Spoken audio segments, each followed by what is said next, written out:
तो स्टार्ट करते हैं बच्चों इंटीग्रेशन। जिस तरह से बहुत सारे मैथमेटिकल ऑपरेशंस हैं, सपोज ऐड करना, दो नंबर्स को हम ऐड करते हैं, तो अगर ऐड करने वाला कोई ऑपरेशन है तो उनका अपोजिट टाइप का डिफरेंस निकालने वाला भी है, मतलब प्लस ऑपरेशन है तो माइनस भी है, मल्टीप्लिकेशन ऑपरेशन है तो डिवीजन ऑपरेशन भी है। सेम ऐसे डिफरेंशिएशन ऑपरेशन था एक मैथमेटिकल ऑपरेशन, तो उसका अपोजिट जो है उसको हम बोलते हैं इंटीग्रेशन। अपोजिट किस सेंस में, उस बात को समझते हैं। तो थोड़ा सा यहाँ पर सीक्वेंस जो अगर रहेगा हमारा वो अलग टाइप से रहेगा। जैसे डिफरेंशिएशन में हमने स्टार्टिंग में समझा था कि मैथमेटिकल मीनिंग क्या है डिफरेंशिएशन का, ग्राफिकल मीनिंग क्या है डिफरेंशिएशन का, तो उसी तरह से हम यहाँ पर आगे नहीं बढ़ेंगे। हम यहाँ पर पहले इंटीग्रेशन, जो कि मैंने बोला है डिफरेंशिएशन का अपोजिट प्रोसेस है, उसको समझते हैं कि कैसे अपोजिट है। लास्ट में हम इसमें देखेंगे कि ग्राफिकल मीनिंग क्या है इसका। तो स्टार्ट करते हैं बच्चों, देखना। पहले बात तो इंटीग्रेशन का मैं सिंबल बता रहा हूं आप लोगों को। इस तरह का सिंबल यूज में लिया जाता है इंटीग्रेशन ऑपरेशन के लिए। अभी इसको देख के घबराने की बात नहीं है, जो मैं बोलता जा रहा हूँ ढंग से समझना है, नोट डाउन करना है उसको। इस सिंबल को यूज में लेते हैं इंटीग्रेशन ऑपरेशन के लिए।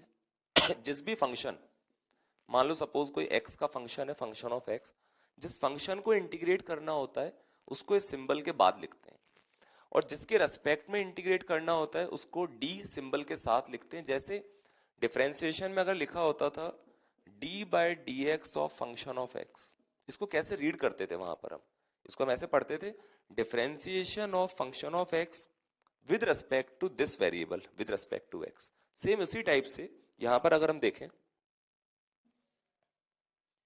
तो इंटीग्रेशन का जो सिंबल है वो ये हो गया। इस पूरी टर्म को रीड कैसे करेंगे वो भी आना चाहिए। इसको ऐसे रीड करेंगे, इंटीग्रेशन इंटीग्रेशन ऑफ, यहां लिखा हुआ function, function of x with respect to, ये जो वेरिएबल है एक्स, एक्स भी हो सकता है, थीटा भी हो सकता है टाइम भी हो सकता है, किसी भी टाइप का वेरिएबल हो सकता है। Integration of function of x with respect to x, with respect to d x मत बोलना, विद रेस्पेक्ट टू एक्स। ये तो बात हो गई इसका सिंबल। अब किस तरह से हम इसको सॉल्व करते हैं वो सीखते हैं। थोड़ा सा स्टार्टिंग पार्ट इसका इतना फील नहीं होता है, लेकिन तरीका यही है समझने का इसको। इस फंक्शन का इंटीग्रेशन करने पर जो भी रिजल्ट आएगा, जो भी यहां पर हमारे पास रिजल्ट आने वाला है, रिजल्ट बोलें या आंसर बोलें, जो भी कहें इसको। अब जो मैंने बोला था अभी कि डिफरेंशिएशन का अपोजिट प्रोसेस इंटीग्रेशन होता है, वो किस सेंस में अपोजिट है उस बात को ढंग से सुनना। जो भी हमारे पास रिजल्ट आएगा उस रिजल्ट को अगर मैं डिफरेंशिएट करूं, क्या करना है, जो भी रिजल्ट आएगा उसका डिफरेंशिएशन करने पर ये वाला फंक्शन आ जाता है, इसलिए बोला जा रहा है डिफरेंशिएशन का अपोजिट प्रोसेस। फिर बोल देता हूं, जो भी रिजल्ट आएगा इंटीग्रेशन करने पर, जो रिजल्ट आएगा अगर मैं उसको फर्दर डिफरेंशिएट करूं तो मुझे ये वाला फंक्शन मिल जाना चाहिए। इस थॉट के साथ इस टॉपिक के अंदर हम आगे बढ़ेंगे। तो पहले मैं इंटीग्रेशन के जो बेसिक फॉर्मूले हैं वो बता रहा हूं आपको, फिर उस पर कुछ न्यूमेरिकल्स कर लेंगे, फिर जाके हम थोड़े से अच्छे लेवल के क्वेश्चंस को और कर पाएंगे। तो पहले बेसिक पार्ट समझते हैं, कुछ बेसिक फॉर्मूले देखते हैं। देखना, integration of cos x with respect to x, आप खुद ही बताओगे इस बात को समझते हुए। ऐसा रिजल्ट सोचो, ऐसा आंसर आएगा जिसको डिफरेंशिएट करने पर cos x आता था। याद करो, किस फंक्शन को डिफरेंशिएट करने पर cos x आता था, sin x को डिफरेंशिएट करने पर। इट मींस रिजल्ट क्या आएगा, sin x। ठीक है, सिंपल है। Integration of cos x with respect to x किसके बराबर होता है बच्चों, sin x। अब हो सकता है कि कोई स्टूडेंट बोले कि सर जैसा आपने सिखाया उसके अकॉर्डिंग तो sin x प्लस कोई कांस्टेंट, मान लो मैं 10 लिख दूं, तो आंसर तो ये भी सही होना चाहिए इस कंसेप्ट के अकॉर्डिंग। तो हाँ, ये आंसर भी सही है, चेक कर सकते हैं। अगर मैं इस पूरे रिजल्ट, इसको रिजल्ट बोल रहा हूं, को डिफरेंशिएट करूं, डिफरेंशिएट, तो हम चेक कर सकते हैं इस पूरे की डिफरेंशिएशन की वैल्यू cos x आती है नहीं आती। देखो, sin x का डिफरेंशिएशन cos x, अकेले कांस्टेंट टर्म का डिफरेंशिएशन 0, इट मींस इस पूरे का डिफरेंशिएशन कितना आ गया बच्चों, cos x। ठीक है, तो इसका मतलब अगर जब भी हम इंटीग्रेशन किया करेंगे तो जो भी रिजल्ट आएगा उसके साथ एक कांस्टेंट टर्म को इंडिकेट करने के लिए c डिनोट करेंगे, where c is a constant, और इस कांस्टेंट की वैल्यू कुछ भी हो सकती है, +10 हो सकता है, -10 हो सकता है, +20 हो सकता है, +2/5 हो सकता है, कुछ भी हो सकता है, कांस्टेंट होना चाहिए। तो इन जनरल हम रिजल्ट क्या लिखेंगे, जो भी रिजल्ट आया उस अपोजिट सोचने वाले तरीके से और साथ में एक +c और लगा देंगे। अब बताना, integration of sine x with respect to x equals to, क्या आंसर आना चाहिए बताओ। उसी तरीके से सोचना, ऐसा आंसर सोचो जिसको डिफरेंशिएट करने पर साइन एक्स आ जाता हो। बताओ क्या होगा, क्या आंसर cos x है, cos x प्लस सी है, क्या आंसर होना चाहिए। जो बच्चे सोच रहे हैं, मान लो कि sir answer cos x plus C होना चाहिए, वो अपने आंसर को चेक जरूर करें एक बार लिख के देखो, cos x प्लस सी मान लेते हैं आंसर है, तो उसको डिफरेंशिएट करके देखो क्या sin x आता है क्या नहीं। cos x का डिफरेंशिएशन माइनस साइन एक्स, अकेले टर्म कांस्टेंट का 0, तो माइनस साइन एक्स आया जबकि यहाँ पर sin x लिखा हुआ है, तो आंसर क्या लिखेंगे, माइनस cos x प्लस सी तो लगाना ही है, बाई चांस मैं लिखना भूल भी जाऊं तब भी आप लोग +c जरूर लगा लेना साथ साथ। नेक्स्ट फॉर्मूला देखते हैं, ये बेसिक फॉर्मूले हैं जो कि डायरेक्टली याद रख सकते हैं हम इस वाली शॉर्ट ट्रिक से।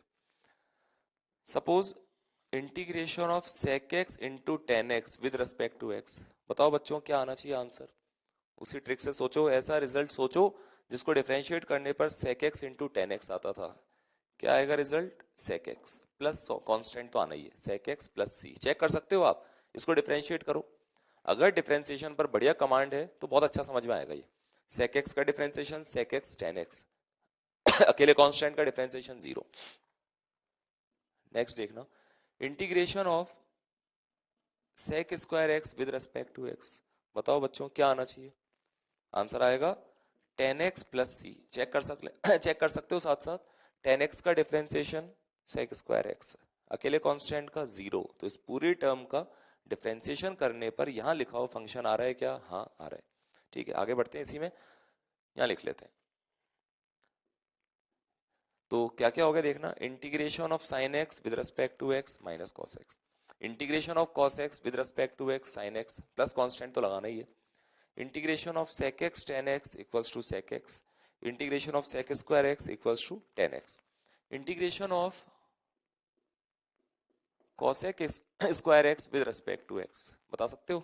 उसी तरीके से क्या आएगा बच्चों इस बार, minus cot x plus c, check करके देखो, माइनस cot x को डिफरेंशिएट करो, तो माइनस तो बाहर, डिफरेंशिएट कर रहा हूं, cot x का differentiation minus cosec square x, वो माइनस और ये वाला माइनस क्या हो जाएगा प्लस, ठीक है। Integration of cosec x into cot x with respect to x, बताओ बच्चों क्या आएगा, आंसर आना चाहिए minus cosec x plus c, check करके देख लेना साथ साथ, डिफरेंशिएट करके देखो, रिजल्ट मैच होना चाहिए। तो उल्टा सोचें एक बार, sin x का differentiation cos x, cos x का डिफरेंशिएशन माइनस sin x, वो माइनस एडजस्ट हो रहा है यहाँ पर, sec x का differentiation sec x tan x, sorry tan x का differentiation sec square x, minus cot x का differentiation cosec square x, minus cosec x का differentiation cosec x into cot x। ये तो हो गए बेसिक ट्रिग्नोमेट्रिक जो functions थे उनकी इंटीग्रेशन, है ना। बाय चांस भूल भी जाते हो आप तो दो तरीके हैं, एक तो जितनी प्रैक्टिस करेंगे अपने आप उतना इंप्रूव होगा, और दूसरी बात, अगर ये वाली बात दिमाग में है तो हम आराम से इस बात को रिकॉल कर सकते हैं कि हाँ इसका इंटीग्रेशन क्या होगा, इसका इंटीग्रेशन क्या होगा, इस तरह से। अच्छा अब बताना, integration of e raise to power x with respect to x, बहुत इजी है, ऐसा रिजल्ट सोचो जिसको डिफरेंशिएट करने पर e raise to power x आता था, e raise to power x ही आंसर होना चाहिए, ठीक है। अच्छा अब बताना बच्चों, integration of 1/x with respect to x, याद करो किस फंक्शन को डिफरेंशिएट करने पर 1/x आता था, आया याद, ln x log x, कुछ भी बोल सकते हो आप, ln x प्लस सी। और देखते हैं,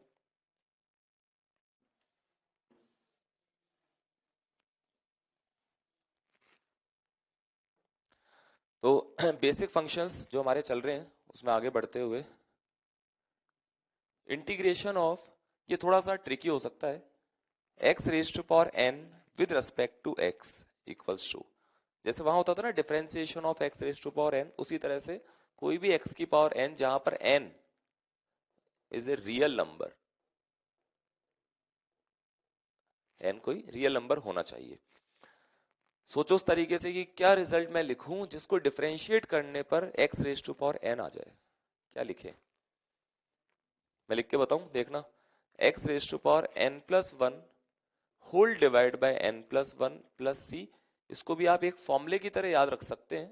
मैं चेक करके बता दूंगा अभी कि ये जो रिजल्ट लिखा है इसको डिफरेंशिएट करने पर एक्स की पावर एन आता है या नहीं आता, आप खुद भी चेक कर सकते हैं।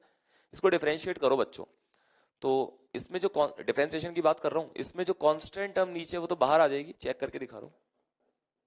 और क्या बचेगा, d by d x of x raise to power n plus one. देखना, one upon n plus one, ये तो बाहर है। डिफरेंशिएशन कैसे करते थे, पावर फॉर्मूले से पावर को आगे लाएंगे, एक्स को वापस लिखेंगे, पावर में से एक माइनस कर देंगे, ये कैंसिल आउट हो जाएगा, क्या आ जाएगा, x raise to power n, और वही लिखा हुआ है यहाँ पर। तो कहने का मीनिंग ये है कि जितने भी बेसिक ऐसे फंक्शंस है जिनके इंटीग्रेशन हमको डायरेक्टली याद होने चाहिए, बहुत अच्छी तरह रटे हुए होने चाहिए, तब जाकर काम चलेगा इंटीग्रेशन में। तो इसको आप बार बार लिखोगे, क्वेश्चंस करेंगे इस पर बेस्ड, तब जाकर प्रैक्टिस हो पाएगी। ये तो बात हो गई बेसिक जितने भी इंटीग्रेशन होते हैं वो सारे फंक्शंस ये हैं। इसी में आगे बढ़ते हैं।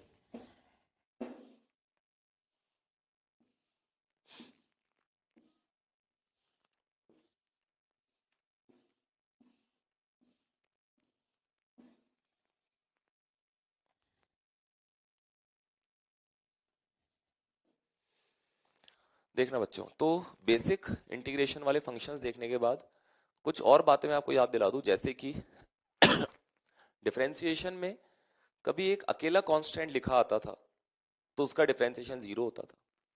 अगर कोई कांस्टेंट किसी वेरिएबल से मल्टीप्लाई होता था तो हम कांस्टेंट को बाहर लाते थे और बचे हुए फंक्शन को डिफरेंशिएट किया करते थे। दो फंक्शंस के बीच में प्लस और माइनस का साइन होता था तो हम एक एक फंक्शन को डिफरेंशिएट करते थे और प्लस माइनस साइन को एज इट इज लगाते थे।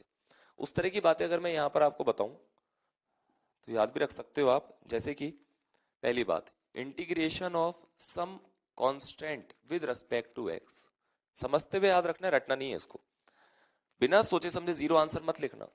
या तो आप उस तरह से सोचो जो मैंने आपको सिखाया था कि ऐसा रिजल्ट आएगा जिसका डिफरेंशिएशन सी होना चाहिए, तो क्या रिजल्ट आएगा, C x plus some other constant, जिसको मैं पूरा लिख देता हूं, सम अदर कांस्टेंट।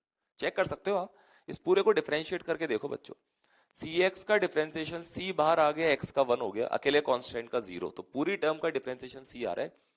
इसी को समझने का ज्यादा अच्छा तरीका है कि मैं इस सी डी एक्स, ये जो लिखा हुआ है, इसको ऐसे करूं, सी को बाहर ले आऊं, इंटीग्रेशन वन डी एक्स। देखना अभी, सी बाहर, वन को लिख सकते हैं हम एक्स की पावर जीरो।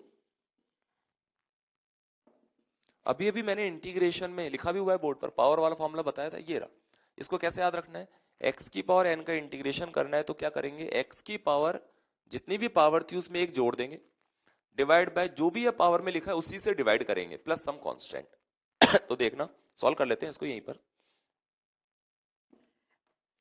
इक्वल्स टू, ये सी तो बाहर, एक्स की पावर जीरो पर ये फॉर्मूला अप्लाई कर रहा हूं, x raise to power zero plus one upon zero plus one plus some constant. आप देख सकते हैं क्या आंसर आ गया, c x plus some constant.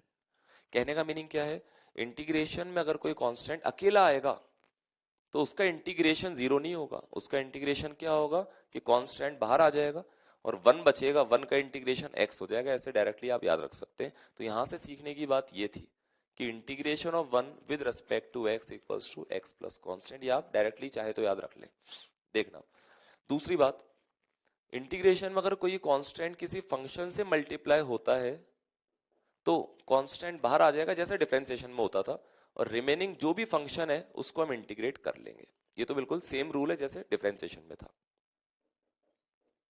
Next देखते हैं इसमें, जैसे वहां पर दो function, suppose function of x plus minus g of x, दो फंक्शन है एक्स के जिनके बीच में प्लस और माइनस का साइन है, इस पूरे को इंटीग्रेट करना है तो सेम रूल, एक एक फंक्शन को इंटीग्रेट करेंगे, बीच में जो भी साइन है प्लस और माइनस का साइन वो अप्लाई कर देंगे।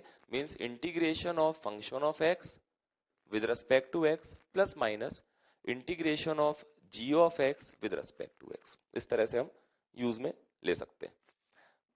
नेक्स्ट बात, ये इंपॉर्टेंट बात है क्योंकि अभी तक तो वो चल रहा है जैसे वहां होता था, कांस्टेंट वहां आता था तो बाहर ले आते थे, यहां भी लेकर आएंगे। वहां प्लस माइनस का साइन दो फंक्शंस के बीच में है तो यहां भी सेम वही तरीका कि एक एक फंक्शन को इंटीग्रेट करा, बीच में प्लस माइनस का साइन अप्लाई कर दिया। जैसे वहां पर दो फंक्शंस का मल्टीप्लीकेशन का फॉर्मूला होता था, एफ एक्स इंटू जी एक्स, वहां की बात कर रहा हूँ। डिफरेंशिएशन में अगर दो फंक्शंस मल्टीप्लाई होते थे तो हम कैसे डिफरेंशिएट करते थे? एक का नाम ए रखते हैं, एक का बी। ए को बाहर लाएंगे, बी को डिफरेंशिएट करेंगे, प्लस बी को बाहर लाएंगे, ए को डिफरेंशिएट करेंगे। लेकिन ये मैं बता दूं, यहां इस तरह का कोई फॉर्मूला नहीं है। इस तरह का एफ एक्स को बाहर लाएंगे, जी एक्स को इंटीग्रेट करेंगे, जी एक्स को बाहर लाएंगे, एफ एक्स को इंटीग्रेट करेंगे। ढंग से देखना, क्रॉस सिंबल लगा रहा हूं, ऐसा कोई फॉर्मूला यहां पर नहीं है। बहुत ढंग से देखना, मल्टीप्लिकेशन का कोई फॉर्मूला हमारे पास इंटीग्रेशन में नहीं है।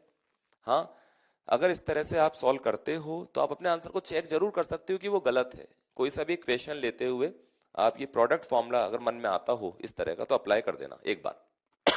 जो भी रिजल्ट आएगा उसको कैसे चेक करेंगे? स्टार्टिंग में बताया था मैंने, जो भी आंसर, जो भी रिजल्ट आएगा उसको डिफरेंशिएट करके देखना। अगर यहां लिखा हुआ पूरा फंक्शन आ जाता है तब तो ठीक है, और जो कि नहीं आने वाला है इसलिए बता रहा हूं कि ये फॉर्मूला लगाना गलत हो जाएगा। एक बात और, जैसे वहां पर डिवीजन वाला फॉर्मूला होता था ए अपॉन बी वाला, उस तरह का हमारे पास यहां पर कोई फॉर्मूला नहीं है, नो फॉर्मूला। तो थोड़ा सा यहां पर परेशानी की बात कहें या थोड़ी अलग बात कहें, वो क्या है? कोई मल्टीप्लिकेशन का फॉर्मूला नहीं है हमारे पास जैसे वहां होता था, कोई डिवीजन वाला फॉर्मूला नहीं है जैसे कि वहां पर होता था। ये तो बात हो गई कि किस तरह से हम बेसिक इंटीग्रेशन को समझ सकते हैं। मैं फिर से शॉर्ट में रिपीट कर दूं, अभी तक हम ये नहीं जानते हैं कि इस प्रोसेस से हो क्या रहा है, मैथमेटिकली ये प्रोसेस क्या बता रहे हैं अभी नहीं पता। अभी सिर्फ ये सीख रहे हैं कि किस तरह से सॉल्व करते हैं, इंटीग्रेशन का सिंबल क्या होता है, किस तरह से इसको पढ़ते हैं, integration of function of x with respect to x. जो रिजल्ट आता है उसको डिफरेंशिएट करके देखेंगे तो वापस यही फंक्शन आ जाना चाहिए। और बेसिक जितने मैंने इंटीग्रेशन बताए वो सारे इंटीग्रेशन क्लियरली दिमाग में होने चाहिए। तो अब एक काम करते हैं कि इसको इरेज करते हुए और न्यूमेरिकल्स की थोड़ी प्रैक्टिस करते हैं, ठीक है? तो कुछ न्यूमेरिकल्स कर लेते हैं बच्चों, बेसिक इंटीग्रेशन पर based. Integration of 4x square with respect to x, we have to calculate करना है तुमको। Question number 1। Question number 2, integration of root x with respect to x। 3, integration of 1 by x square with respect to x। 4th, integration of 6x cube minus 4 sec x into 10x bracket में with respect to x। Question number 5, integration of sec square x by 4 minus 1 upon x plus 10 with respect to x। Question number 6, integration of cosec square x divide by 7 plus x raise to power 6 minus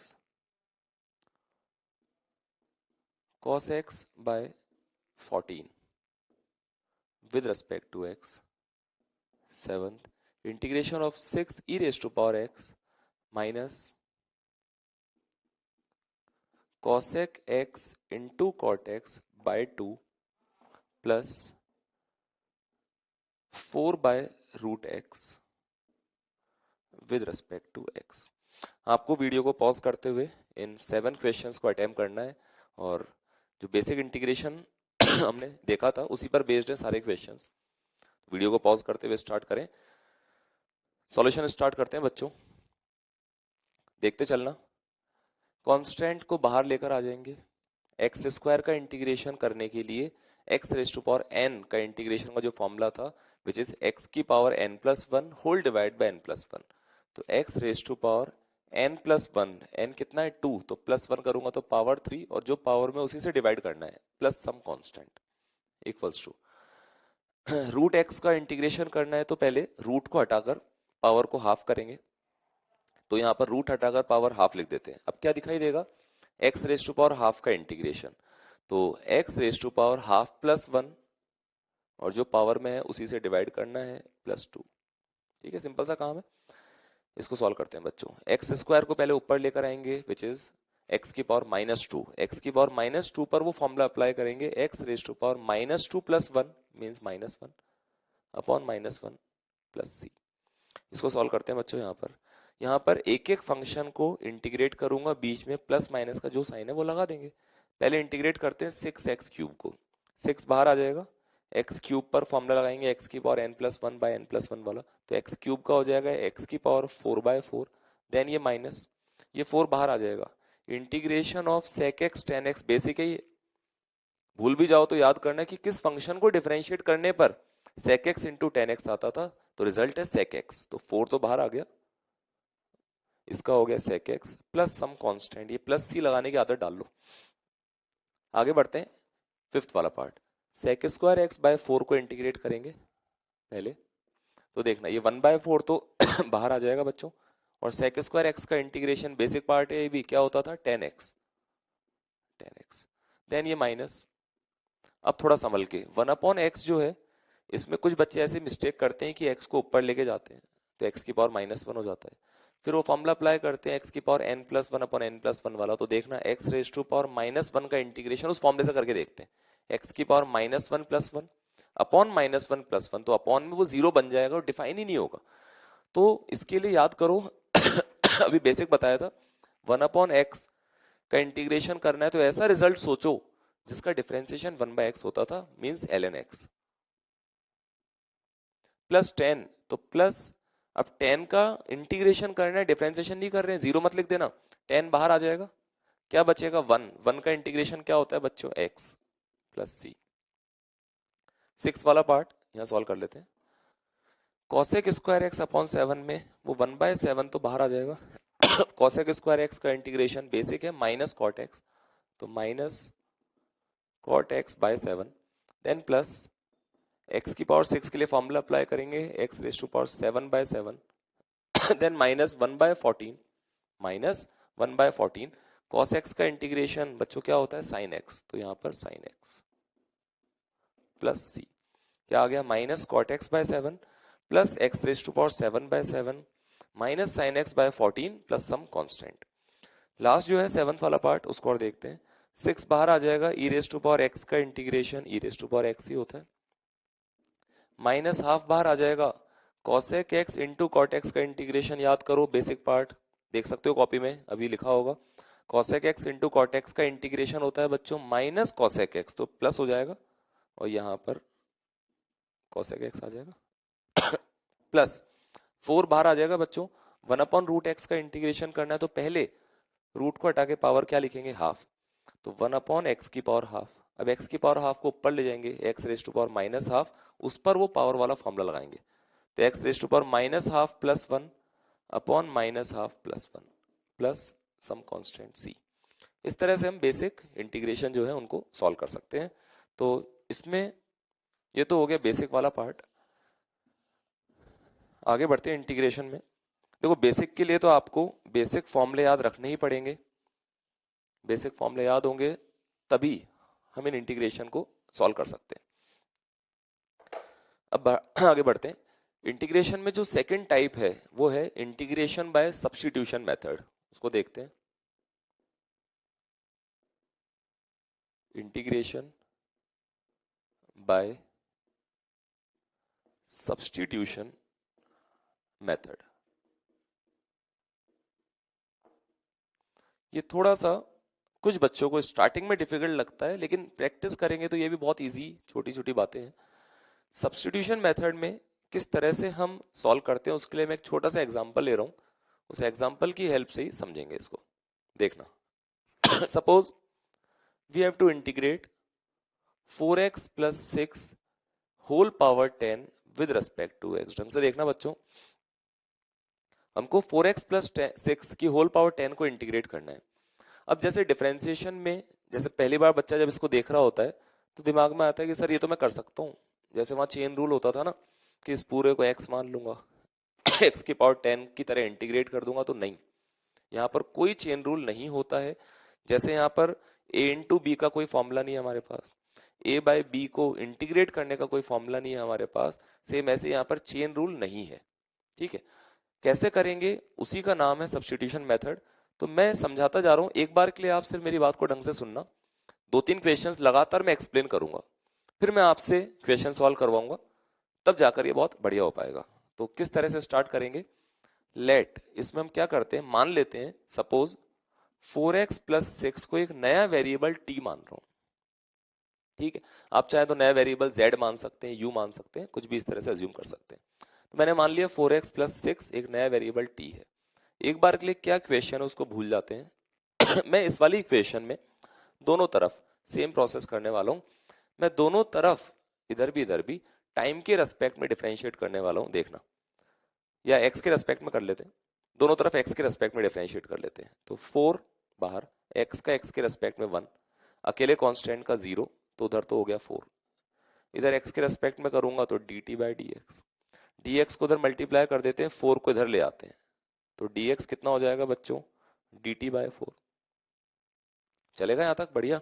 अब देखना, जो हमने assume किया था उसको आगे proceed करते हुए मैं यहां तक आ गया। अब मैं इन वैल्यूज को सब्सटीट्यूट कर दूंगा, तभी तो नाम है सब्सटीट्यूशन मेथड, गिवन क्वेश्चन में। तो वही क्वेश्चन अब मुझे कैसा दिखाई देगा, यहां देखना, इंटीग्रेशन 4x प्लस 6 को हमने क्या अज्यूम किया था, t, तो ये हो जाएगा t रेज टू पावर 10। और जो dx है उसको किससे रिप्लेस कर सकता हूँ, dt बाय 4 से लिखा है ना, dx equals to dt by 4, तो dx को हटा दो, उसकी जगह क्या लिख दो, dt बाय 4। इसको सॉल्व कर सकते हैं बहुत इजीली, 1/4 तो बाहर आ जाएगा, और t रेज टू पावर 10 का t के रेस्पेक्ट में पावर फॉर्मूले से क्या हो जाएगा बच्चों, t raise to power 11/11 plus some constant t। लेकिन हमको आंसर x की टर्म्स में देना पड़ेगा, t तो हमने अपनी इच्छा से अज्यूम किया था, तो क्या करेंगे, लास्ट में t की वैल्यू फिर से 4x प्लस 6 यहाँ रख देंगे। तो आंसर क्या आएगा, 4x प्लस 6 की whole power 11 by 44 plus c। आप चाहें तो चेक भी कर सकते हैं कि ये आंसर सही है या नहीं है। कैसे चेक करेंगे, इस रिजल्ट को डिफरेंशिएट करेंगे, डिफरेंशिएट करके देख लेना, डिफरेंशिएट करने पर अगर ये आ जाता है तो ठीक है, नहीं आता तो फिर ये गलत है। चेक करके देखें, देखना, इसको डिफरेंशिएट करते हैं, कांस्टेंट का तो 0, डिफरेंशिएशन है, मिक्स मत करना चीज होगा ना, इसको डिफरेंशिएट कर रहा हूं तो 1/44 तो बाहर आ जाएगा, और इस पूरे को डिफरेंशिएट करूंगा चेन रूल से। चेन रूल चलता है डिफरेंशिएशन में, तो काश ये x होता तो x की पावर 11 का क्या हो जाता है डिफरेंशिएशन, पावर आगे आती, उस x को वापस लिखता, पावर एक कम कर देता, इनटू जिसको x माना था उसका डिफरेंशिएशन, इसका डिफरेंशिएशन क्या होता है बच्चों, 4। देखो कितना आ रही है, 11 इंटू 4 से कैंसिल आउट हो जाएगा, 4x प्लस 6 की होल पावर 10 आ गया रिजल्ट, और आना भी चाहिए था, वही तो लिखा हुआ है उधर। तो इस तरह से हम क्वेश्चंस को डील कर सकते हैं सब्स्टिट्यूशन मेथड में। 2-3 क्वेश्चंस और मैं सॉल्व कर रहा हूं, आप सिर्फ देखो, ढंग से समझो, और फिर हम मिलकर मिलकर क्वेश्चंस को करेंगे। यहाँ देखना, थोड़ा सा टाइम बचाने के लिए आप ऐसा भी कर सकते हो कि जब भी हम सब्स्टिट्यूशन मेथड में, जैसे इस एग्जांपल की बात करूं, 4x प्लस 6 को मैंने t माना था, फिर आगे हम यहां तक पहुंचने के लिए हमको 2 स्टेप और लिखना पड़ा था, हम टाइम बचा सकते हैं एक शॉर्ट ट्रिक से। क्या ट्रिक है, यहाँ वेरिएबल x है तो इसको x के रेस्पेक्ट में डिफरेंशिएट कर दो, कितना आ गया बच्चों, 4, साथ में dx लिख दो। ठीक है, यहाँ वेरिएबल t है, इसको t के रेस्पेक्ट में डिफरेंशिएट कर दो, t का t के रेस्पेक्ट में 1 होता है डिफरेंशिएशन, और साथ में लिख दो dt। ये वही लिखा हुआ है जो यहाँ पर आया था। तो टाइम बचाने के लिए इस तरह से भी हम कर सकते हैं। तो कुछ और क्वेश्चंस इसमें देखते हैं।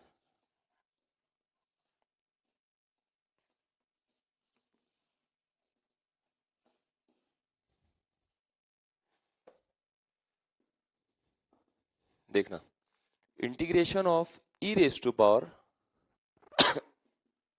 10x into sec square x with respect to x, integration of e raise to power 10x into sec square x dx। अब दिमाग में क्या आएगा कि ये तो a इंटू बी टाइप का है, बिल्कुल सही है, a इंटू बी टाइप का है, लेकिन प्रॉब्लम ये है कि इंटीग्रेशन में a इंटू बी के लिए हमारे पास कोई फॉर्मूला नहीं है। तो हम क्या करेंगे, नया तरीका जो चल रहा है सब्स्टिट्यूशन मेथड, उसकी हेल्प से सॉल्व करेंगे। कैसे, देखना, मैं अज्यूम कर लूंगा लेट 10x इक्वल्स टू एक नया वेरिएबल t, मैंने इस 10x को एक नया वेरिएबल t माना। इसको ही क्यों माना मैं सिखाऊंगा, अभी बताऊंगा, है ना। इसके बाद एग्जैक्ट प्रोसेस तो है कि मैं दोनों तरफ सपोज x के रेस्पेक्ट में डिफरेंशिएट करूंगा, उससे एक रिजल्ट आएगा, जिसकी शॉर्ट ट्रिक मैंने अभी बताई थी। यहाँ पर 10x को x के रेस्पेक्ट में डिफरेंशिएट कर दो, ढंग से सुनना, डिफरेंशिएट sec स्क्वायर x, साथ में क्या लिख दो dx।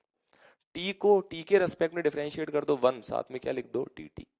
यहां से मेरे पास sec square x into d x की वैल्यू किसके बराबर आ गई, dt। अब इन वैल्यूज को गिवन क्वेश्चन में सब्स्टिट्यूट कर देते हैं। देखना, integration of e raise to power 10x को हमने क्या माना था, t, इंटू ये sec square x into d x, पूरी टर्म यहाँ पहले से है और मुझे पता है sec square x into d x को मैं dt से रिप्लेस कर सकता हूँ, तो उसकी जगह dt लिख दूंगा। E raise to power t का टी के रेस्पेक्ट में सबसे इजी यही होता है, कितना होगा, e raise to power t plus some constant. T की वैल्यू वापस से 10x रख देंगे तो आंसर आ जाएगा e raise to power 10x plus some constant. कर सकते हो, ठीक है। नेक्स्ट क्वेश्चन देखना बच्चों, integration of 4/x square sine of 1/x with respect to x। 4/x square into sine के अंदर लिखा है 1/x with respect to x, हमको इंटीग्रेट करना है। a इंटू बी तो चलेगा नहीं यहाँ पर, तो यहाँ क्या करेंगे, फिर से सब्स्टिट्यूशन मेथड पे जाऊंगा। मैं साइन के अंदर जो लिखा है 1/x उसको मैंने t अज्यूम कर लिया, ऐसा मैंने मान लिया। उसी शॉर्ट ट्रिक से आगे बढ़ते हैं। 1/x को x के रेस्पेक्ट में डिफरेंशिएट कर दो, क्या आता था, -1/x स्क्वायर साथ में dx। t को t के रेस्पेक्ट में करो डिफरेंशिएट साथ में dt। यहां से मेरे पास माइनस को उधर ले जा रहा हूं, यहीं हटा रहा हूं, तो उधर ले गया मैं। तो 1/x स्क्वायर को मैं किससे रिप्लेस कर सकता हूं, -dt से। अब इन वैल्यूज को गिवन क्वेश्चन में सब्स्टिट्यूट कर देते हैं। देखना, इंटीग्रेशन ऑफ ये 4 तो बाहर आ जाएगा, साइन के अंदर 1/x था, 1/x को मैंने t माना है तो ये क्या बन गया, साइन t। और यहां बचा अपने पास 1/x square into d x, multiply तो हो रहे हैं पूरा, 1/x square into sign 1/x into d x. तो 1/x square into d x, यहां देखो 1/x square into d x की वैल्यू क्या है, -dt, तो उसको माइनस बाहर ला रहा हूं, -dt से मैंने रिप्लेस कर दिया इस वाली टर्म को। और यहां पर मैंने 1/x की जगह t पहले रख दिया है, 4 को बाहर ला चुके थे। ये तो बहुत सिंपल से इंटीग्रेशन है बच्चों, -4 तो बाहर, साइन t का t के रेस्पेक्ट में बेसिक इंटीग्रेशन क्या होता था, -cos t plus some constant. तो बच्चों आंसर क्या आ गया, ये लिख लें, ये माइनस माइनस प्लस हो जाएगा 4, cos t में t की जगह वापस 1/x लिखना पड़ेगा मुझे, तो cos of 1/x plus some constant, ये आंसर है। तो इस टाइप से हम कर सकते हैं। एक न्यूमेरिकल और देखते हैं इसमें, फिर मैं तुमको कुछ क्वेश्चंस करने के लिए दूंगा। नेक्स्ट एग्जांपल करके बताना बच्चों, इंटीग्रेशन ऑफ साइन 6, साइन की पावर 6x, मतलब साइन x की होल पावर 6, एक ही बात है, into cos x d x. Sine की whole power 6x into cos x d x, ये पूरा हमको इंटीग्रेट करना है। अब मल्टीप्लीकेशन रूल तो चलता नहीं है यहाँ पर, किसी ना किसी टर्म को हमको t अज्यूम करना पड़ेगा। किसको t अज्यूम करें वो अभी तक मैंने खुलासा नहीं करा है, मैंने बताया नहीं कि कैसे मुझे पता चल रहा है कि किस टर्म को t माने।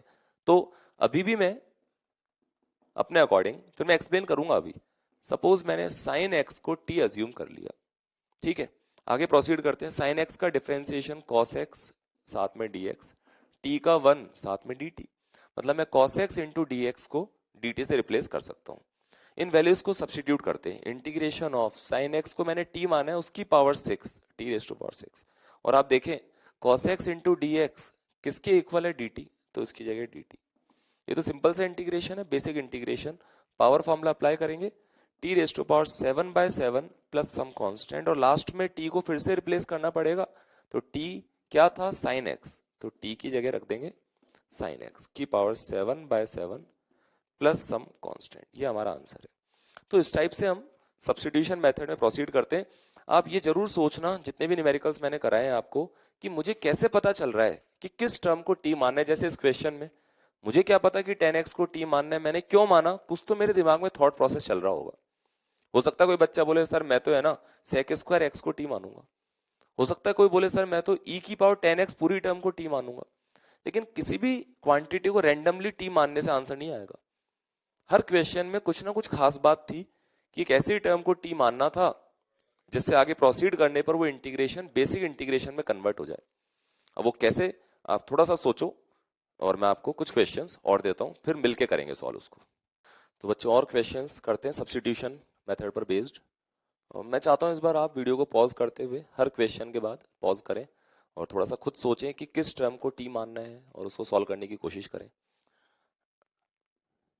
Integration of 10⁴x into sec square x with respect to x. इस क्वेश्चन को आप ट्राई करें अपने आप और सॉल्व करके बताएं। इतने में इसका सॉल्यूशन स्टार्ट करता हूं। तो फिर से प्रोडक्ट रूल तो चलेगा नहीं, किसी ना किसी टर्म को हमको टी मानना पड़ेगा या कोई भी एक नया वेरिएबल अज्यूम करना पड़ेगा। सपोज मैंने 10x को टी माना, ठीक है, डिफरेंशिएट करते हैं। 10x का differentiation sec square x into d x, T का हो गया 1 dt। इन वैल्यूज को सब्स्टिट्यूट कर देते हैं। इंटीग्रेशन ऑफ 10x को t माना है तो t⁴ हो जाएगा, और sec square x into d x किसके इक्वल है, dt, तो उसको dt से रिप्लेस कर देंगे। ये पावर फॉर्मूले से लिख दूंगा मैं, t⁵ प्लस सम कांस्टेंट, और लास्ट में t की जगह पर वापस 10x, तो आंसर आएगा 10x⁵ प्लस सम कांस्टेंट। देखो हमने अभी तक जितने भी क्वेश्चंस किए, क्या कॉमन बात थी हर एक क्वेश्चन में, हमको कैसे पता चल रहा है कि किस क्वांटिटी को टी मानना है। आप पुराने क्वेश्चन जो मैंने कराया अभी अभी उनको देखना, और जो क्वेश्चन बोर्ड पे लिखा हुआ है उसको भी देख सकते हैं।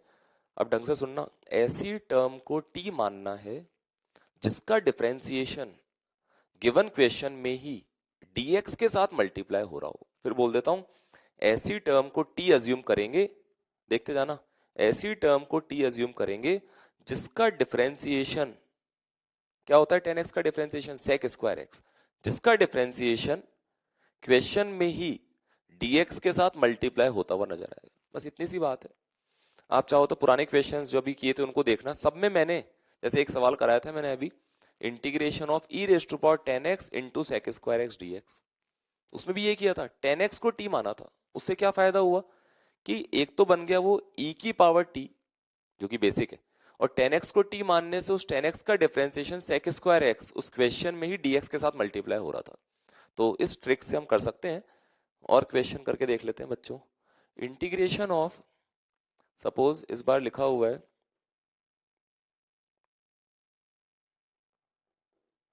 साइन की power 4x/3 into cos x/3 dx। देख के डरना नहीं है, उसी कंसेप्ट पे बने रहो जो सिखाया जा रहा है, और वीडियो को पॉज करते हुए इसको भी एक बार ट्राई करो। स्टार्ट करते हैं। इतने मैंने अज्यूम किया साइन x/3 को t मान लिया, ठीक है। ऐसा क्यों माना, क्योंकि साइन x/3 का डिफरेंशिएशन में cos x/3 वाली टर्म आएगी, और cos x/3 यहाँ dx के साथ मल्टीप्लाई हो रहा है, तो इसको डिफरेंशिएट करते हैं। ये चेन सॉरी, ये चेन रूल से डिफरेंशिएट होगा। काश x/3 x होता तो साइन x का डिफरेंशिएशन हो जाता cos x/3 इनटू जिसको x माना है x/3 उसके डिफरेंशिएशन से मल्टीप्लाई करेंगे, साथ में dx आएगा, t का हो जाएगा 1, साथ में dt, ठीक है। इस वाले 3 को उधर मल्टीप्लाई कर देते हैं, तो cos x/3 इंटू dx बन जाएगा बच्चों 3 dt। इन टर्म्स को सब्स्टिट्यूट कर देते हैं गिवन क्वेश्चन में। देखना, साइन x/3 को मैंने t माना, उसकी पावर 4, तो t⁴ into cos x/3 into dx, ये रहा, को किससे रिप्लेस कर सकता हूं, 3 dt, 3 तो बाहर आ जाएगा constant term, dt equals to ये 3 बार, इस पर पावर फॉर्मूला लगा देंगे, t⁵ प्लस c, और ये आंसर आ चुका है। बस t की जगह पर वापस साइन x/3, तो 3/5 साइन x/3 की whole power 5 plus some constant. कर सकते हैं बच्चों। एक न्यूमेरिकल और कर लेते हैं, थोड़ी सी प्रैक्टिस और हो जाएगी। Integration of sine 6x with respect to x, बहुत ही सिंपल क्वेश्चन। अब यहां भी वही तरीका, साइन x तो लिखा हुआ है नहीं, साइन x होता तो बेसिक इंटीग्रेशन होता जिसकी वैल्यू माइनस कॉस एक्स होती है। तो क्या करेंगे, यहाँ तो एक ही ऑप्शन है कि 6x को t मानेंगे। करो इसके आगे एक बार अपना वीडियो को पॉज करते हुए।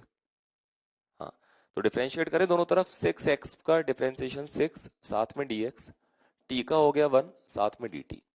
इसका मतलब मैं dx को किससे रिप्लेस कर सकता हूं बच्चों, dt/6 से। इन वैल्यूज को गिवन क्वेश्चन में सब्स्टिट्यूट कर देते हैं। इंटीग्रेशन ऑफ साइन 6x को हमने t माना था, तो साइन t बन गया है, तो और dx की वैल्यू है dt/6, तो dt/6, ये 1/6 तो बाहर आ जाएगा, और साइन t का इंटीग्रेशन होता है बच्चों minus cos t plus some constant. तो फाइनल आंसर क्या आया, -1/6 इंटू कॉस टी, और टी था अपना 6x, तो -1/6 cos 6x प्लस सी। इस टाइप से हम सब्स्टिट्यूशन मेथड से क्वेश्चंस को सॉल्व कर सकते हैं। आज मैं आपको कुछ होमवर्क भी दे दूंगा जिसमें सब्स्टिट्यूशन मेथड के क्वेश्चंस भी इन्वॉल्व होंगे, आप उनको ट्राई करना, और नेक्स्ट क्लास जब होगी तो उसमें उनका डिस्कशन भी करेंगे। तो सॉरी, इस तरह से हम क्वेश्चंस को कर सकते हैं। आगे बढ़ते हैं इंटीग्रेशन में। हम अभी तक दो बातें सीख चुके हैं इंटीग्रेशन के अंदर। पहली बात, बेसिक इंटीग्रेशन जो फॉर्मूले थे वो याद होने चाहिए। दूसरी बात, सब्स्टिट्यूशन मेथड का जो तरीका है उसमें क्या काम की बात थी, इंपॉर्टेंट बात, ऐसी टर्म को टी मानेंगे जिसका डिफरेंशिएशन गिवन क्वेश्चन में ही dx के साथ मल्टीप्लाई हो रहा हो। आगे बढ़ते हैं, चलो अब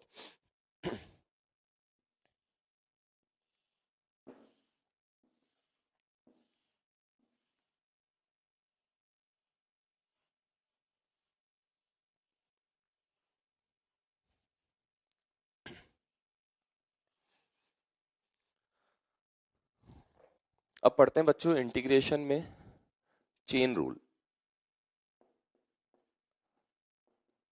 पहले मैंने मना किया था थोड़ी देर पहले कि इंटीग्रेशन में चेन रूल नहीं चलता है। मना तो मैं अभी भी कर रहा हूं, पर जो मैंने लिखा है ना चेन रूल, उसकी कुछ कंडीशन है, विद सम कंडीशन। क्या कंडीशन है समझाऊंगा अभी, फिर इसको भी मैं एक छोटे से एग्जांपल से समझाने की कोशिश करता हूं।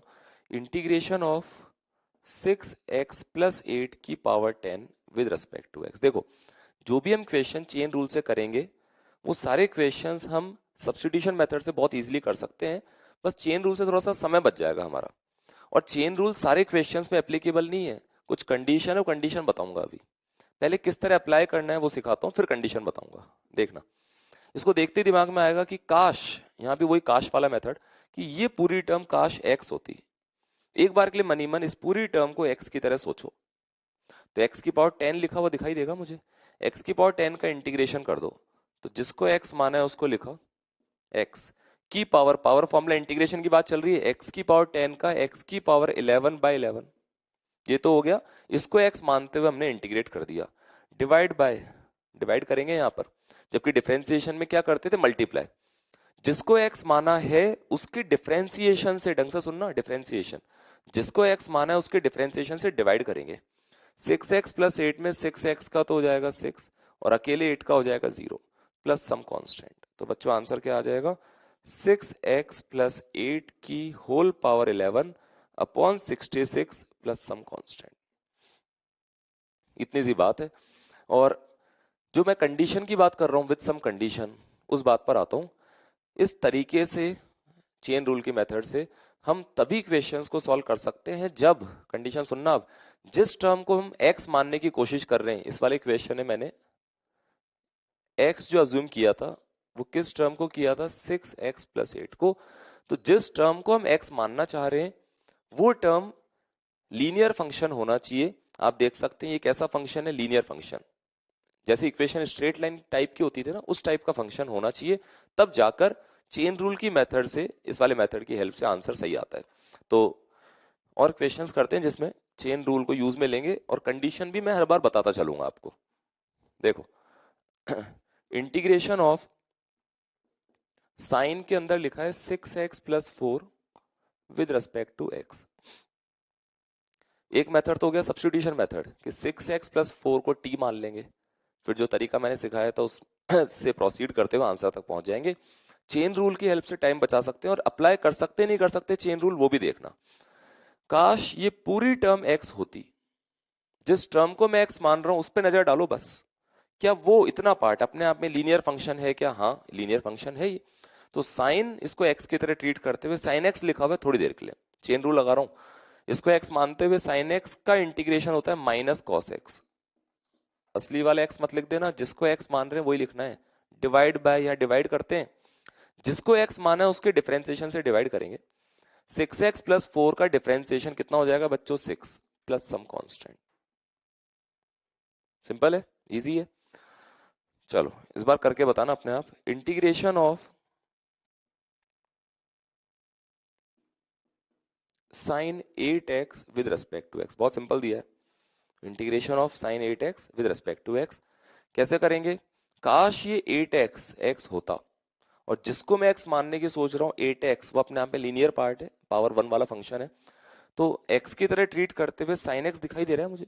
साइन x का इंटीग्रेशन माइनस कॉस x, असली वाला x मत लिखना, जिसको x मान रहे हैं वही लिखना है, 8x डिवाइड बाय जिसको x अज्यूम किया है 8x, उसकी डिफरेंशिएशन से डिवाइड करेंगे, 8x का डिफरेंशिएशन 8 हो जाएगा प्लस सम कांस्टेंट।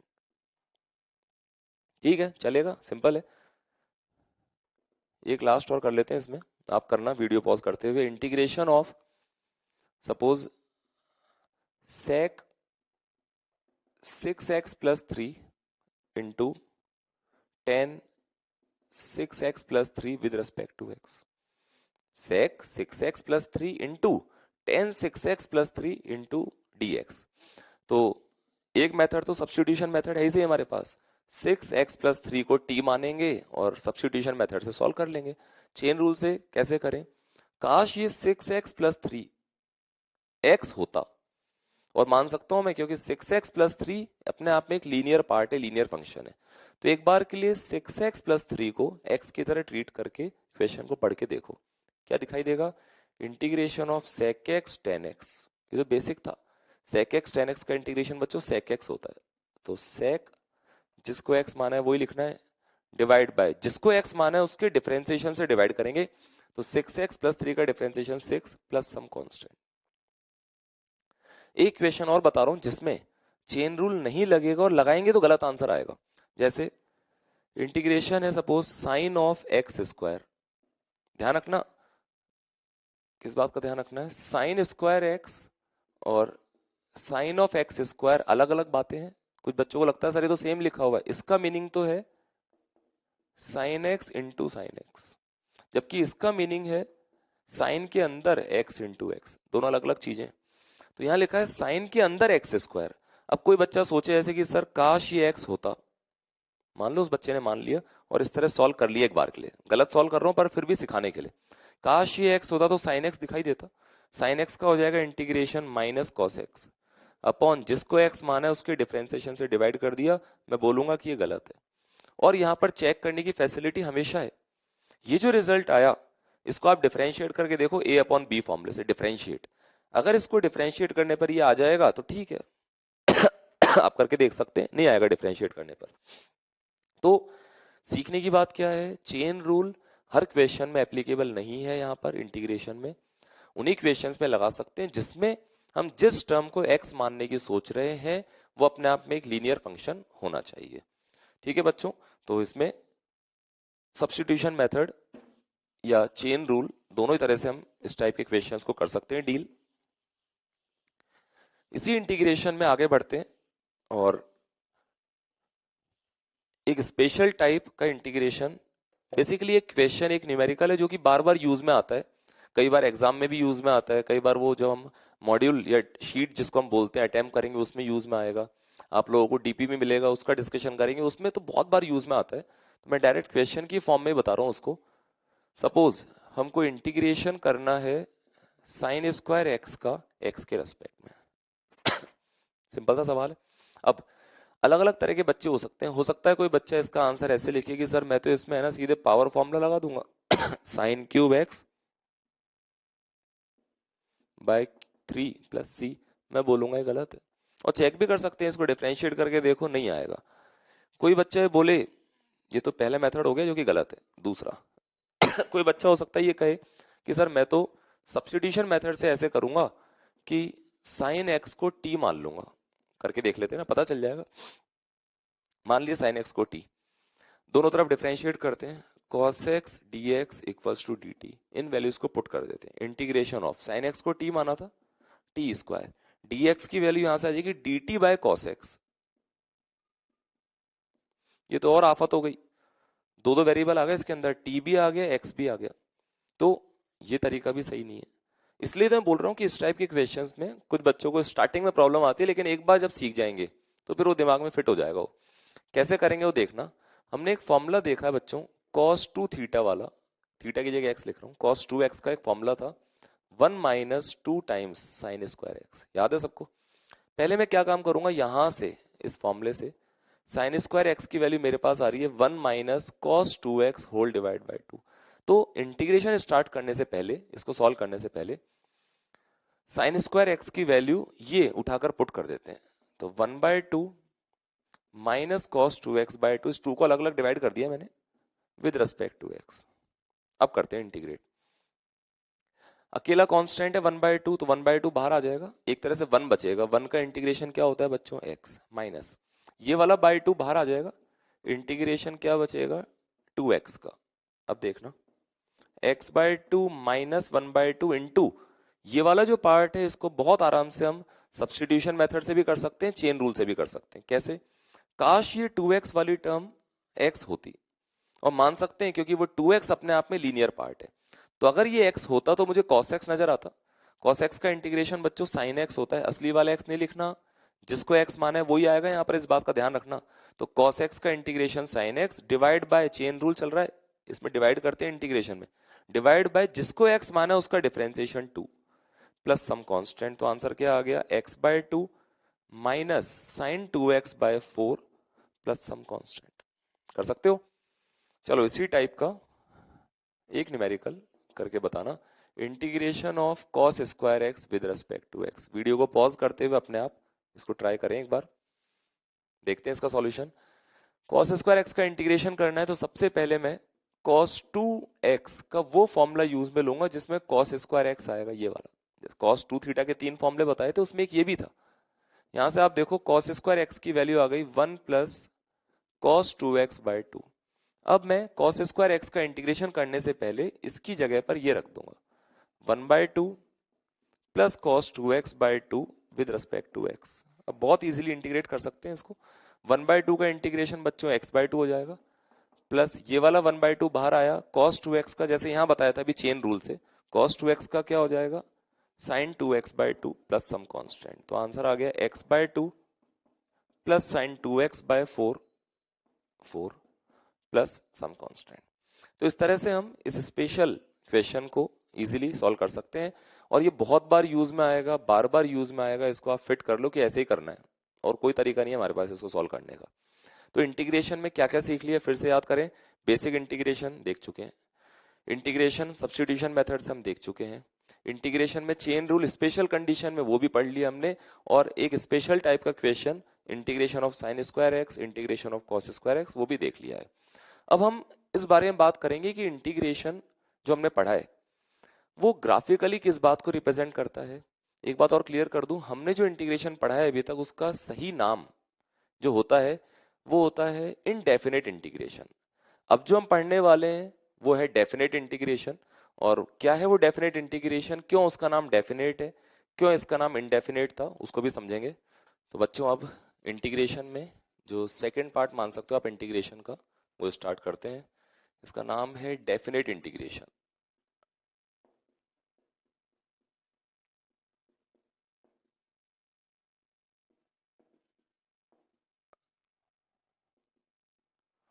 नाम डेफिनेट क्यों है, अभी तक जो पढ़ा था फिर उसका नाम क्या था, अभी तक जो हमने पढ़ा है उसको बोलते हैं इनडेफिनेट। एक्चुअली क्या है, अभी तक जो हम इंटीग्रेशन करते आ रहे थे आपने देखा होगा, हम उसके साथ प्लस सी एक साइन लगाते हैं। वो सी एक कांस्टेंट है जिसकी वैल्यू कुछ भी हो सकती है, कांस्टेंट 5 हो सकता है, 10 हो सकता है, -2 हो सकता है। मतलब अभी तक के इंटीग्रेशन के जो आंसर आते थे वो एक फिक्स आंसर नहीं आता था। सपोज एग्जांपल लूं, integration of cos x with respect to x, answer क्या लिखते थे sin x प्लस सी।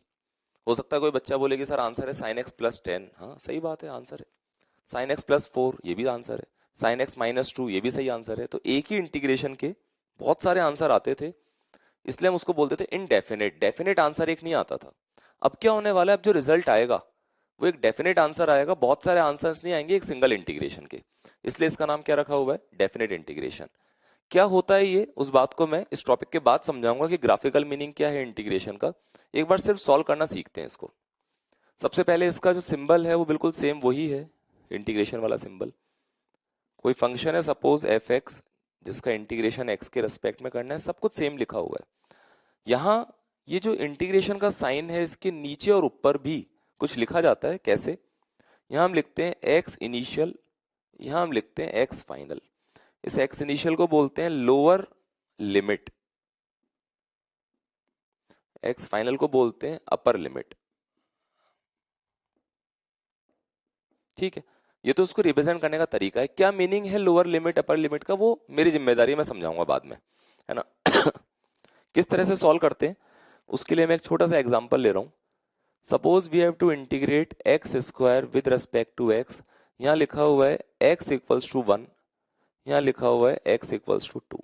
ठीक है, इसको रीड कैसे करेंगे, integration of x square with respect to x from, ढंग से सुनना, from x equals to 1 to x equals to 2, x बराबर 1 से एक्स बराबर 2 तक we have to integrate this function. तरीका क्या है, एक बार के लिए भूल जाओ बच्चों कि यहाँ पर और यहाँ पर कुछ लिखा हुआ है, बिल्कुल दिमाग से निकाल दो। जैसे हमने अभी तक इंटीग्रेशन सीखा है उसके अकॉर्डिंग सॉल्व कर लेते हैं। एक्स स्क्वायर को पावर फॉर्मूले से इंटीग्रेट करेंगे।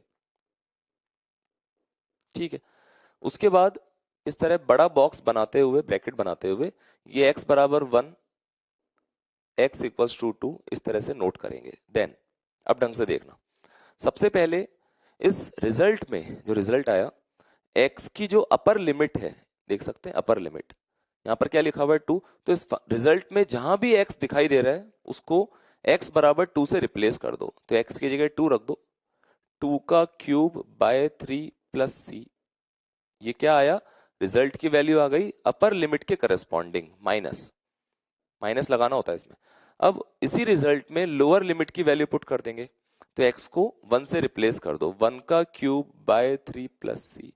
अगर हम ढंग से देखें तो c से c तो कैंसिल आउट हो जाएगा, रिजल्ट क्या आएगा 8 बाय 3 माइनस 1 बाय 3 मीन्स आ जाएगा 7 बाय 3। ठीक है, तो सीखने की बात क्या है कि ये इंटीग्रेशन डेफिनेट वाला कोई अलग बात नहीं है, सेम जैसे इंटीग्रेशन अभी तक हम करते आए हैं वैसे इंटीग्रेट करेंगे, बस लास्ट में अपर लिमिट की वैल्यू रखेंगे, उसमें माइनस लगाएंगे, उसी में लोअर लिमिट की वैल्यू रखेंगे और सॉल्व कर लेंगे।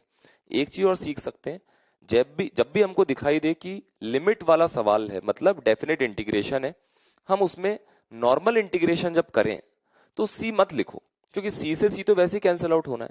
तो बिना सी लिखे सिंपली एक्स क्यूब बाय 3 लिखता मैं, अपर लिमिट पुट करता माइनस लोअर लिमिट पुट करता, आंसर मेरे पास आ जाता।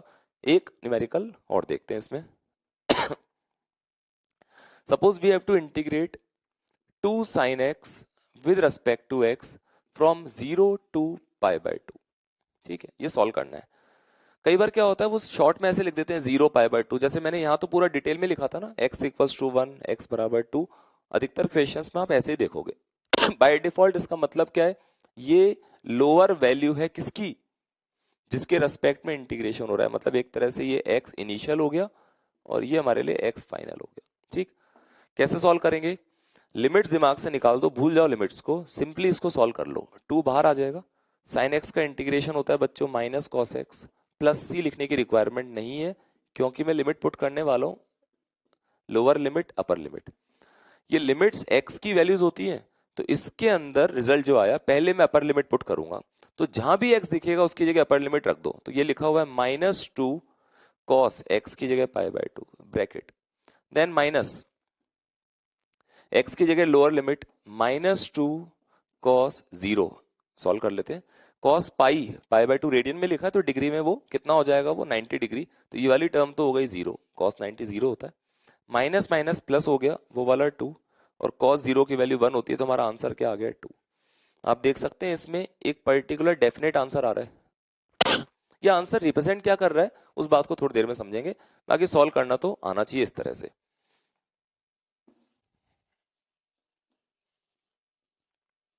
कुछ और एग्जाम्पल करते हैं बच्चों इसमें थोड़ी प्रैक्टिस के लिए।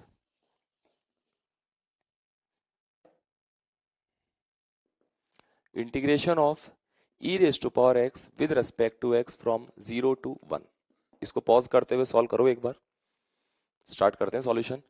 e raise to power x, limit दिमाग से हटा दो, e raise to power x का integration e raise to power x ही होता है, प्लस c लिखने की रिक्वायरमेंट नहीं है। ऐसे ब्रैकेट लगाते हुए 0 और 1 लिख दो, lower limit upper limit, lower upper equals to, पहले क्या करेंगे, इस रिजल्ट में जहां भी x दिख रहा है उसकी जगह अपर लिमिट रख दो, e raise to power x की जगह 1 माइनस x की जगह lower limit e raise to power 0, तो ये तो e हो गया, और किसी की पावर 0 बच्चों कितना होता है 1, तो आंसर आ गया e-1। सिंपल काम है एकदम। ये बताना integration of sine square x with respect to x limit from 0 to pi. हमको साइन स्क्वायर एक्स को इंटीग्रेट करना है एक्स के रेस्पेक्ट में और लिमिट है 0 से लेकर पाई तक। सबसे पहला स्टेप लिमिट्स दिमाग से हटाओ। एक बार के लिए मैं क्वेश्चन ऐसा मान लेता हूं कि ये सवाल पूछा है हमसे, लिमिट्स हटा दो दिमाग से। साइन स्क्वायर एक्स को इंटीग्रेट करना सिखाया था मैंने। ये ना पावर फॉर्मूले से होगा, ना ये कोई चेन रूल से होगा, ना ये सब्स्टिट्यूशन मेथड से होगा। इसमें क्या करेंगे, cos 2 थीटा का जो फॉर्मूला होता है cos 2x वाला बोल सकते हैं, cos 2x equals to 1 minus 2 sine square x. वहां से साइन स्क्वायर एक्स की वैल्यू यहां लाके रखूंगा, 1 minus cos 2x whole divide by 2। बताया था मैंने थोड़ी देर पहले अभी सॉल्व करके इसको। 1/2 माइनस cos 2x बाय 2 को अलग अलग इंटीग्रेट कर लेंगे। 1/2 का x/2 minus cos 2x bye 2 में जो बाय 2 है वो बाहर आ जाएगा और cos 2x का चेन रूल से हो जाएगा sin 2x bye 2 plus c लिखने की रिक्वायरमेंट नहीं है बच्चों इसमें, और लिमिट आ जाएगी 0 से पाई। एक बार इसको ढंग से अरेंज कर लेते हैं और यहां पर नोट डाउन कर लेते हैं। देखना लिमिट बाद में पुट करेंगे, इसको थोड़ा ढंग से अरेंज कर रहा हूं एक बार। x/2 minus sin 2x bye 4। अब मैं लिमिट रखने वाला हूं 0 से पाई तक। तो जहां भी x दिखाई देगा उसकी जगह क्या रखेंगे पहले बच्चों, अपर लिमिट। तो x की जगह पाई रख देते हैं, तो पाई/2 माइनस साइन या 2 पाई बन जाएगा, 2 पाई बाय 4। ये तो अपर लिमिट रखने पर आया माइनस। इसी रिजल्ट में जहां भी x दिखेगा उसकी जगह लोअर लिमिट 0 रख देते हैं, तो 0, ये भी पूरा साइन 0 की वैल्यू 0 हो जाएगी, ये पूरा 0 हो जाएगा। तो क्या आंसर आया देखना, पाई/2 और सॉरी साइन 2 पाई को डिग्री में कन्वर्ट करो कितना हो जाएगा, साइन 360। साइन 360 की वैल्यू क्या होती है बच्चों 0, तो आंसर आ जाएगा पाई/2। तो इस तरह से हम इसको इजीली सॉल्व कर सकते हैं। तो ये तो बात हो गई कि डेफिनेट इंटीग्रेशन को सॉल्व कैसे करते हैं। अब बहुत ही इंपॉर्टेंट बात कि ग्राफिकल मीनिंग क्या है इस इंटीग्रेशन का। ये जो हमने पूरा इंटीग्रेशन सीखा है ग्राफ की टर्म में क्या रिप्रेजेंट करता है, इसको ढंग से देखना। और ये वाली बात फिजिक्स में बहुत काम में आने वाली है कि क्या रिप्रेजेंट करेगा इंटीग्रेशन ग्राफ में। सपोज वेरिएबल x और y के बीच में किसी भी टाइप का कोई ग्राफ बना हुआ है। इसमें मैं x की कुछ वैल्यूज की बात कर रहा हूं। सपोज इसको बोल रहा हूं मैं x इनिशियल और इसको बोल रहा हूं मैं x फाइनल। ठीक है, x इनिशियल से लेकर x फाइनल तक।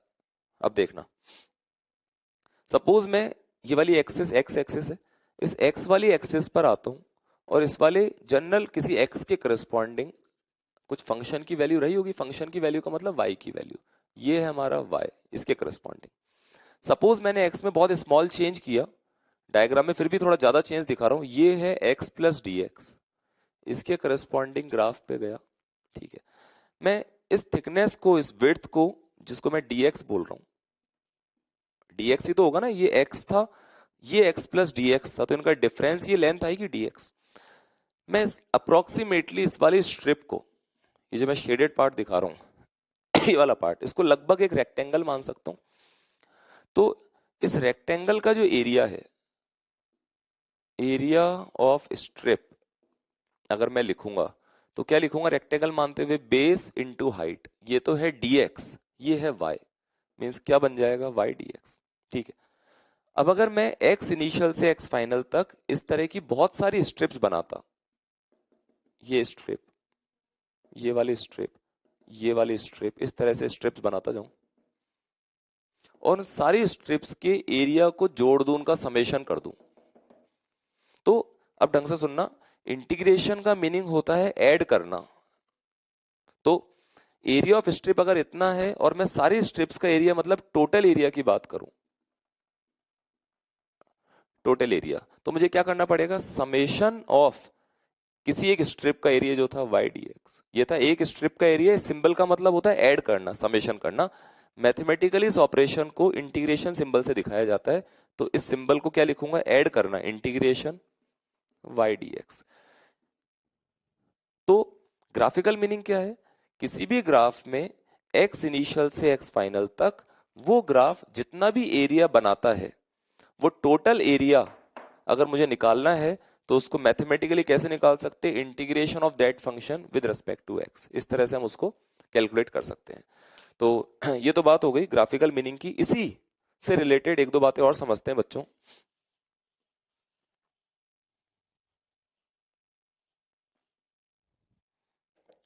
देखना, सपोज, एक सेकेंड, मेरे पास एक ग्राफ है एक्स और वाई के बीच में। वो ग्राफ है इतना, this is x initial, this is x final. ये ग्राफ एक्स एक्सिस के साथ इतना एरिया फॉर्म करता है। मान लेते हैं ये जो एरिया है, हम जानते हैं एरिया तो नेगेटिव होता नहीं है। सपोज ये एरिया है ए नॉट अमाउंट में, कुछ वैल्यू ले लेते हैं, ये एरिया है सपोज 10 यूनिट। अब अगर मुझसे कोई पूछता है कि integration of this function y with respect to x from x initial to x final, तो यहां क्या लिखेंगे, सोच समझ के जवाब देना है। Integration of this function with respect to x from x initial to x final की वैल्यू क्या होगी ये बताना है। तो देखो अभी मैंने समझाया था, इंटीग्रेशन का मतलब एरिया, कहां से कहां तक का एरिया, एक्स इनिशियल से एक्स फाइनल तक का एरिया। कौन सी एक्सिस के साथ बनने वाला एरिया, जिसके रेस्पेक्ट में इंटीग्रेट कर रहे हैं, एक्स एक्सिस के साथ बनने वाला एरिया, मतलब ये एरिया, ये मुझे यहां लिखना है। तो मैं यहां पर 10 तो लिख दूंगा, ठीक है। ये बात ठीक है कि इंटीग्रेशन का मतलब है ग्राफ में एरिया, ये भी ठीक है कि एरिया नेगेटिव नहीं होता है, लेकिन जो क्वांटिटी हम कैलकुलेट कर रहे हैं वो असली में क्वांटिटी इन दो टर्म्स का प्रोडक्ट है। अच्छा, दो टर्म्स का प्रोडक्ट तो नेगेटिव हो सकता है, अगर ये दोनों टर्म्स पॉजिटिव हैं, दोनों टर्म्स नेगेटिव हैं, तब तो प्रोडक्ट पॉजिटिव आ जाएगा। लेकिन अगर इन दोनों में से एक पॉजिटिव एक नेगेटिव हुआ तो ये प्रोडक्ट नेगेटिव भी आ सकता है। कहने का मीनिंग ये है कि ग्राफ की हेल्प से हमने इसकी वैल्यू को एरिया देखते हुए 10 तो लिख दिया, पर ये भी हमको डिसाइड करना पड़ेगा कि वो एरिया 10 होने के बावजूद भी ये वैल्यू, ये प्रोडक्ट +10 आएगा या -10 आएगा। उसको भी अगर हम ढंग से समझ रहे हैं तो यहां पर बता सकते हैं, कैसे देखना। y जो है, ये y, ये x इनिशियल से x फाइनल तक लगातार ये ग्राफ ऊपर बना हुआ है, मतलब y कोऑर्डिनेट पॉजिटिव है, तो ये जो है ये पॉजिटिव है। Change in x dx, very small change, मैं बात कर रहा हूं x इनिशियल से x फाइनल तक, ऐसे रीड करना है इसको, from x initial to x final. मतलब हम x की वैल्यू को कहां से कहां तक वेरी करेंगे, यहां से यहां तक। ग्राफ में देखना, x इनिशियल से x फाइनल तक पहुंचना है, इसका मतलब लगातार मैं इस x को इंक्रीज करता जा रहा हूं।